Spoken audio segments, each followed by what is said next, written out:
How can observing the responses of others help during times of crisis and uncertainty? Hi, I'm Amy Waninger from Lead at Any Level, and I'm talking to you today about moving from panic to purpose. We're working through one day, one page at a time, the Moving from Panic to Purpose Companion Workbook. This is available on Amazon or at shop.leadatanylevel.com. You can not only buy it as a paperback, but it's available as an ebook as well, so that you can record your notes in your own journal if that's what you prefer. So I'm going through this program with the COVID-19 pandemic in mind, but with the understanding that this book is, this workbook is really designed to help you with any change that you're facing in your career. And so today we're going to talk about observing the responses of others. You might remember from the last episode, we talked about kind of relying on precedent, what's happened before to us or to other people that we know, and how have they responded so that we can pick a good path forward. But we're going to talk about others in the moment right now. So the first question is, who else do you know that's also dealing with this change? And I think if we are thinking in terms of the current pandemic, the answer is everyone we know. Half of humanity is on lockdown right now, or maybe more by now, which is a pretty incredible thing to know that this is a shared experience. That being said, it's not affecting everyone the same, and we need to be aware of that. But in terms of who else do you know that is dealing with this change, think about someone who is in a similar place to you, organizationally, financially, in terms of their career, in terms of their family situation. And it may not be one person. You may be thinking of a lot of people who are similarly situated to you right now. The next question is, how are they responding?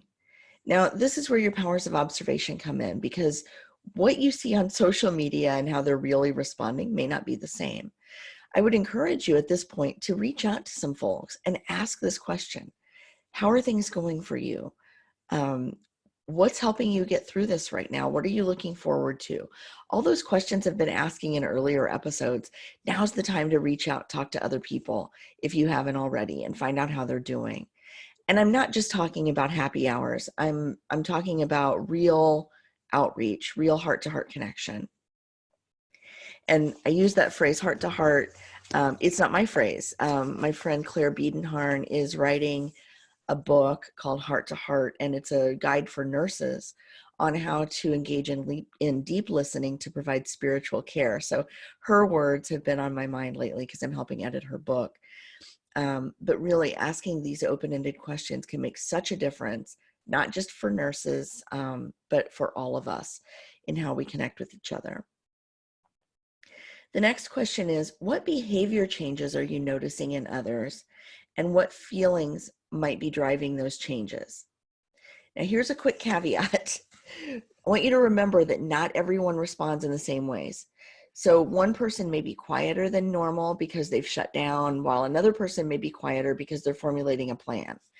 And so just because you're seeing the same behavior change in two different people doesn't mean that that they're processing change in the same way.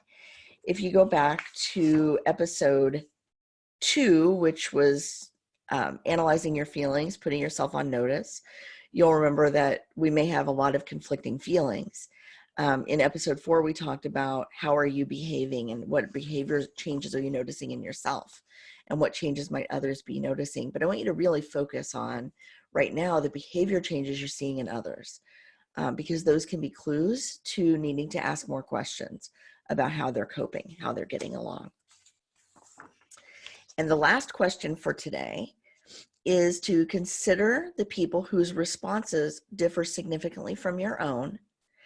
What feelings, values, experiences, or identities might they bring to this change that are different from yours? If you recall, I believe it was in episode 5, I'm trying to remember, we talked about digging a little deeper, going, not just recognizing our feelings, but backing up into what are the values that are driving those feelings, and what are the identities that those values or that particular prioritization of values is protecting. if you remember, the 3 steps in moving beyond our default patterns or overcoming our unconscious biases are, number 1, putting ourselves on notice, which is noticing our feelings and kind of peeling back the layers into our identities. Step 2 is observing the responses of others, and that's what I want you to do today with these questions. Let me read the questions again. Number 1, who else do you know that is also dealing with this change? Number 2, how are they responding? Number 3, what behavior changes are you noticing in others, and what feelings might be driving those behaviors? And finally, number 4, consider the people whose responses differ significantly from your own. What feelings, values, experiences, or identities might they bring to this change that are different from yours? And that's step 2. All of that, and observing the responses of others, is step 2 in overcoming unconscious bias and moving beyond our defaults. In the next episode, we're going to talk about pressing your pause button, which is my favorite of the 3 steps. They're steps that apply to managing change, because we tend to rely on our past experiences and our past responses when we face new challenges. But they're also important in building inclusive cultures and leading diverse teams. So I want to make sure that you tune in for the next episode where we'll talk about pressing your pause button. But for today, I want you to spend some time observing the responses of others and thinking about what's behind those responses. Thank you everyone for tuning in. If you're enjoying this series, please stick with me. You can do that by subscribing on YouTube, by following on LinkedIn, by commenting and engaging below. Thank you all so much. I hope that you're doing well. I hope that you're staying home and staying safe.